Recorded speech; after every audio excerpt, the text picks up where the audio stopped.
Hello, everybody, and welcome to our second ever Credentials Chat. Very excited to be joined this week by Erin Riesgo from University of Arizona. Erin, thanks so much for being here. Thank you, Noah. Thank you for having me. You had recently shared on an UPSEA listserv just some of the kind of lightning speed with which you've been able to support and lead implementation efforts at University of Arizona, specifically with regard to just policy and governance, which is anybody in the AACRAO digital community, digital credentials community of practice has been seeing that's a pretty hot topic. And so really excited to dive in with you on that, and maybe just a quick way of starting to frame it is to let us know, what already has been done, and then we can dig into how you got there. Absolutely. Well, thank you. So what had already, let me go ahead and start with what we had in place when I began. The University of Arizona had in place before I began, uh, and the graduate college had already been issuing a couple of micro-credentials. So we already had a digital badging platform. Our continuing education college, or excuse me, continuing education department was probably using micro-credentials the most, issuing the most of them. And then our student education and career development department had a few that was focusing on the NACE credentials.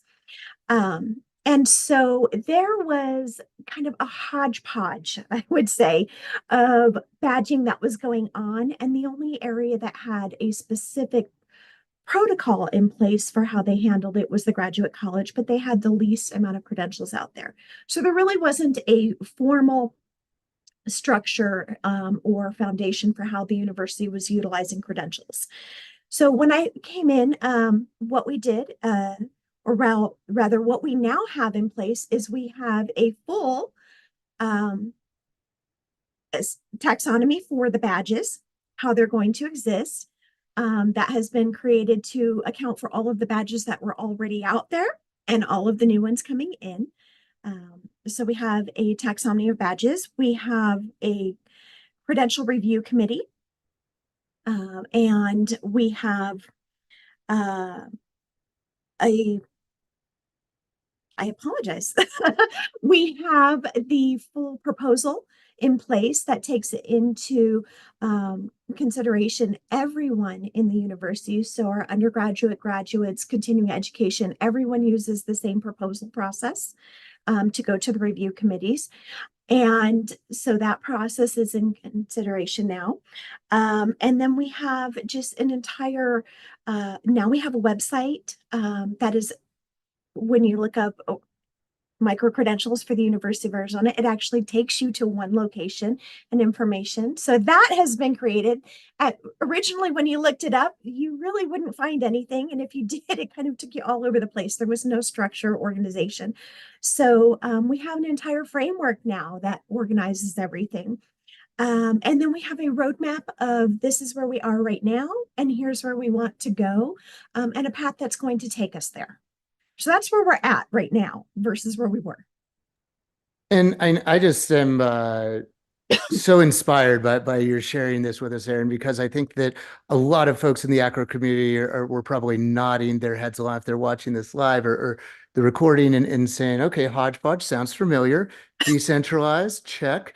And so you came in kind of as an outsider to this space. And so maybe if you wouldn't mind just kind of sharing, how you were brought in and where your position is housed, and also kind of your theory of change. Because I think that one of the things that I've taken away from our conversations is that your approach has been, yes, this is all about micro credentials, but really what it's rooted in is change management. And I think that that's something that registrar professionals have expertise in and feels a lot less scary than some of these new complicated,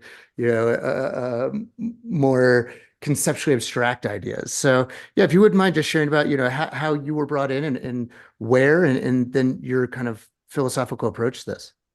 Absolutely.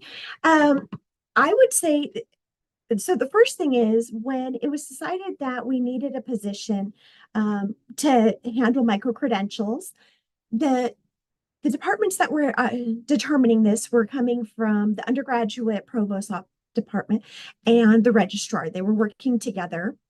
That was probably one of the best things. And they did decide that the position needed to be housed in the registrar's office. So although micro-credentials are not accredited at this current time in the United States, the thought being that at some point they're going to be, let's prepare for that process now.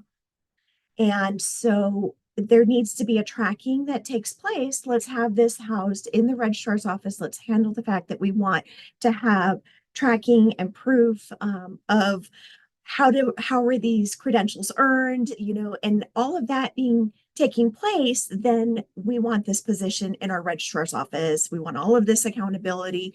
Let's put it there. So that's where I'm housed, is in the registrar's office, and that's why I'm housed in the registrar's office.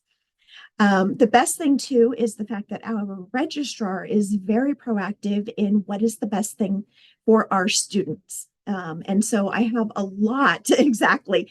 I have a lot of support from the registrar and from our executive level, which is really one of the best things that's helped drive this process forward. I did come from outside higher ed. I came from business background and leadership background. So I brought with me a lot of program management, project management, and leadership and change management approach to things. So when I was brought in, I was told, we need to do this, go do it. And that was probably one of the best things, because what I did, the way that I took on this task is I went out and I started doing a lot of research. I researched institutions of higher learning that are out there that are doing some of the best work. So I went out, and honestly, I think I researched probably so many organizations. But starting, SUNY, we know that they've been out there, they've been doing it. We know that WGU, we've got these institutions, even Otto Boulder. I spoke even with you, Noah, because I was told, my registrar and associate registrar had already been to the badge summit a couple months before they hired me, and they're like, you need to talk to Noah.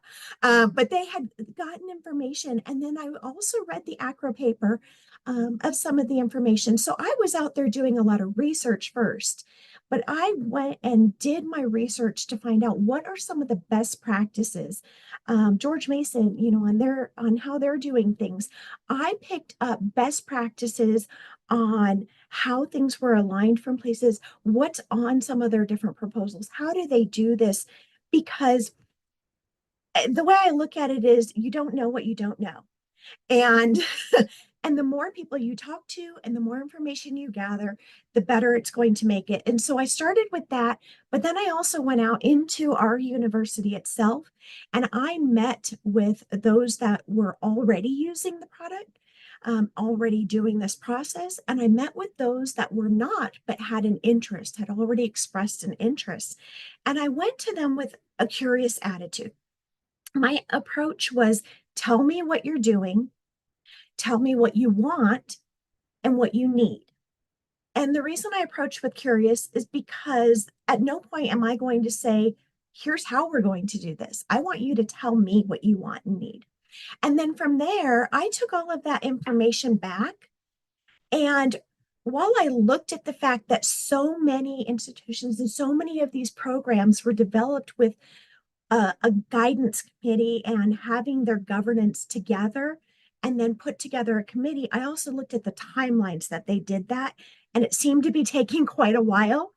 And to be honest, coming from a change management approach, we weren't going to accomplish things in that timeline, I didn't feel. So what I did is I took what everyone was wanting, and I took the best practices that I looked at and then I read, and then I also talked leadership and found out, what can we really, what do they want to see for the university as well? Where do they want us going and the goals? And I put together things based on that. And then I went back to leadership and said, is this what we're really looking for based on what I've seen? And then I went back to those I had met with and said, here's what we've got. Does this look like it meets your needs based on XYZ? And I explained that. And for the greatest majority, it was right on target. I think I only got pushback from one area. And so again, tell me, maybe I missed something. Tell me, I'll listen again. And then at that point, that's when I stood the ground and said, okay, here's why it's this way. And so really, it's been a very positive experience. I think that just one of the great lessons from that is, where you landed is probably, a place that you could have predicted after you'd done a lot of your research to start out. However, instead of going to the units and opening conversations with, you know what you should do, you know what you need to do, you started out with questions and just really rooted yourself in empathy interviews and understanding where are you doing, what do you want, what do you need, and then you were able to come back to them with, subject matter expertise to say, this, if I heard you, feels like what would, meet your wants and needs, and have cross-checked that with executive sponsors to make sure that it's also within, the A in Sparkle, that it's achievable. And you Yes. through that process were able to get a lot of the buy-in and stakeholder support and do it just in light speed. Yes. I would absolutely concur. And then to roll it out to the university, we then went ahead and rebranded every one of our existing badges that were out there. Rebranded everything, so now we have a uniform taxonomy. And then we were able to put together a review committee, presented it at our dean's council. So it was really, we were able to get everyone on board. And from there, I've been invited to individual colleges to spread it, and the word is spreading. And it's really been wonderful. The more I talk with others, they go, I need to talk with you. And I approach it with, if you have an idea and you are not sure how to make it work, let's talk, because I can be your sounding board to see how this can work together. And so that's been some of the best things, because we're getting out into areas that didn't think that they could utilize micro-credentials. And I just like I said at the opening, I'm just so inspired by your efforts and how you've been able to really situate the Office of the Registrar to be the campus leaders that the campus needs us to be in, helping with this governance, with the taxonomy, with consistency, so that, at the end of the day, these are, learning records. Yeah, and just because they're somewhat different, maybe than yesterday's learning records, they're still learning records, and it's really important that they're trusted. And the Office of the Registrar, University of Arizona is, under your leadership, has laid forth a real template for how to do that. One last thing that I want to go back to in our last 90 seconds here with you, Erin, is you talked about that executive sponsorship that you had, Alex, in the registrar. You had, you used the provost word, which I Yes. think a lot of people who would be watching this would be kind of jealous. Can you just speak to a little bit to, the executive sponsorship and senior leadership and what it's like to engage with them and to, get them to invest the social capital of their buy-in? I think that it's funny. I didn't even think about it. I know that sounds funny, but I didn't think about it coming from that other areas may not, other schools may not, until talking with others.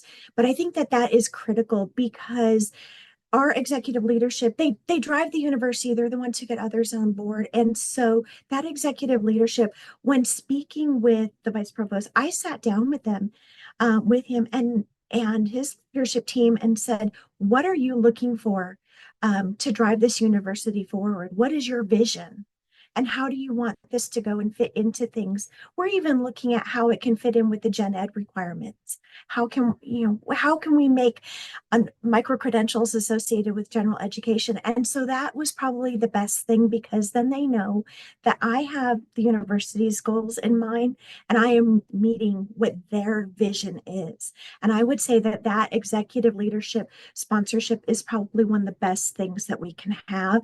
And that partnership, if anyone else can get it, is really vital.